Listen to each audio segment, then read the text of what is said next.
yelka efe ma yada yudaaf lehu ve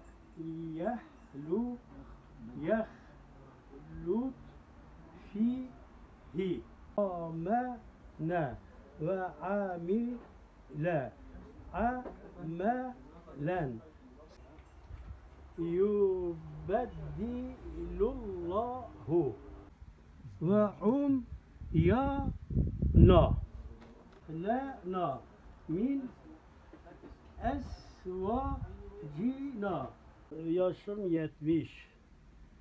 Kur'an okumaya çok merak ediyordum. Allah şu 70 yaşında bana nasip etti. Allah'a şükürler olsun.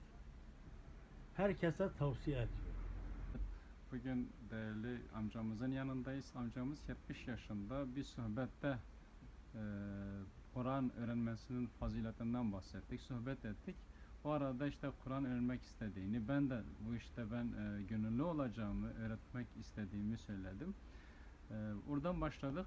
Zaten İl Müftülüğümüzün de Şırnaklık Müftülüğü yılbaşından itibaren bir kampanya başlatmıştı. Din Gönülleri Sahada diye bir projesi vardı. Bu kapsamda bütün din görevlilerimiz, din gönüllülerimiz ve Kur'an kursu hocalarımız, imamlarımız, müezzinlerimiz sahaya çıkıp bizatihi esnaflara gidecek, sakat engellere gidecek, herkesin evine, iş yerine nerede zaman mefhumu, mekan mefhumu gözetmeksizin gideceklerdi. Orada Kur'an öğreteceklerdi. Böyle bir kampanyamız vardı çok şükür. Bunu da ona dahil ettik tabii ki. Amcamızla beraber sıfırdan başladık. Daha önce hiç okumamıştı. Çok şükür 7 ay gibi kısa bir sürede amcamız çok güzel ve nezih bir şekilde, tecrübeli bir şekilde Kur'an öğrenmeye başladı. Cenab-ı Allah şükürler olsun ki beraber bunu başardık. En büyük isteğim de şu ana kadar diğer vatandaşlarımızın da amcamızı örnek alarak bu Kur'an-ı Kerim'i öğrenmelerini tavsiye ediyorum. Ben ilçe vaizi olarak her zaman buna müsaitim. Kim istiyorsa iş yerinde, evinde, nerede isterse istesin, zaman mekanı hiç gözetmeksizin ben öğrenmeye hazırım.